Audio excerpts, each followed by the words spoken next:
समतल सड़क पर कार की गति क्या होती है? समतल सड़क पर कार की गति, ठीक है। यदि कार m द्रव्यमान की कार, ठीक है, एक समतल सड़क पर b चाल से r त्रिज्या के वृत्तीय पथ पर गति कर रही है, तब इस पर 3 प्रकार के बल कार्य करते हैं। जब एक कार मुड़ेगी तो उस पर 3 बल कार्य करते हैं। जैसे पहला क्या हो जाएगा, इसका जो भार होगा वो नीचे की ओर होगा और इसकी प्रतिक्रिया R ऊपर की ओर होगी, ठीक है। और तीसरा बल क्या होगा, ये घर्षण बल है जो केंद्र की ओर होगा,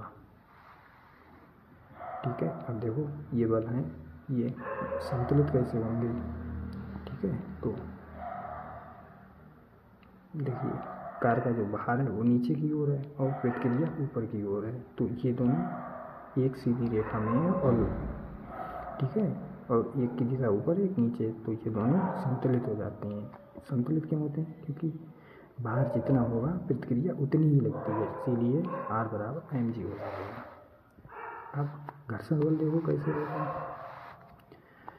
जो घर्षण बल है वो कैसे होगा आगे देखते हैं।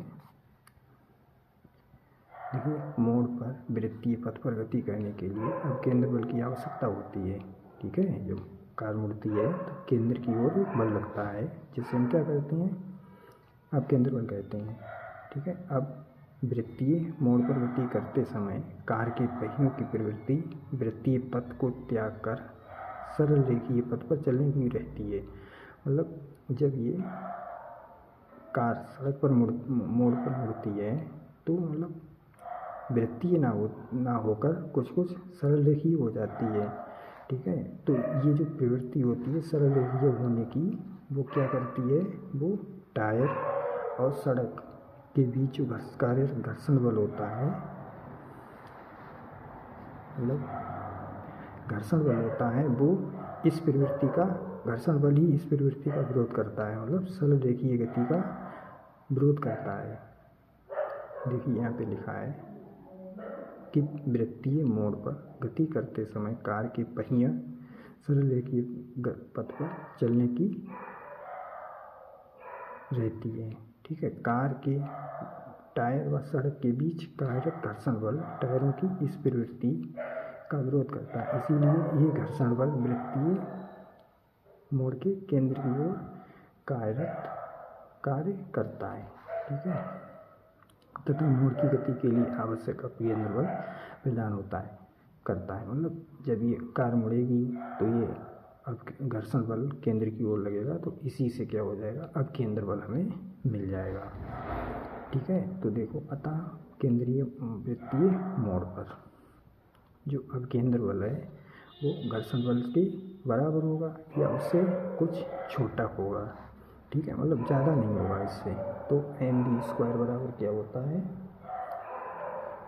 ये mv², ये अब केंद्र बल का सूत्र होता है, जहाँ r त्रिज्या है, b चाल है, m द्रव्यमान है और ये घर्षण बल है, ठीक है, जो केंद्र की ओर लगेगा, मतलब दोनों केंद्र की ओर लगेंगे। सूत्र क्या होता है, F जो घर्षण बल होता है इसका मान होता है μs/r, ठीक है। R क्या होती है जो बता चुके हैं, ये देखो ये अभिलंब प्रतिक्रिया ऊपर की ओर है, ये R होता है और इसका मान कितना हो गया, इस सूत्र से mg हो गया, तो वो यहाँ पे रख दिया R μs बराबर μs/mg। अब देखो आगे क्या होता है, अभी चाल निकालनी है, तो द्रव्यमान से द्रव्यमान कैंसिल हो जाएगा और यहाँ से b बराबर क्या आ जाएगा, लेस देन या इक्वल टू μs/rg रूट में, ठीक है। तो यही चाल होती है। अब आगे बताना है कि अतः समतल सड़क पर मोड़ को बिना फिसले पार करने के लिए वाहन की अधिकतम संभव चाल, ठीक है। अगर अब कुछ एक लिमिट से ज़्यादा अगर चाल कर देंगे तो क्या होगा, कार फिसल जाएगी, इसीलिए अधिकतम संभव चाल क्या होती है, जिससे कार फिसले ना। तो b मैक्स क्या होता है, μs/rg, ठीक है, ये हो जाएगा। मतलब इससे अगर ज़्यादा कर देंगे तो गाड़ी क्या हो जाएगी, मोड़ पर फिसल जाएगी। अतः b मैक्स का मान वाहन के टायर एवं सड़क के बीच स्थैतिक घर्षण गुणांक, ठीक है, इस पर निर्भर करता है।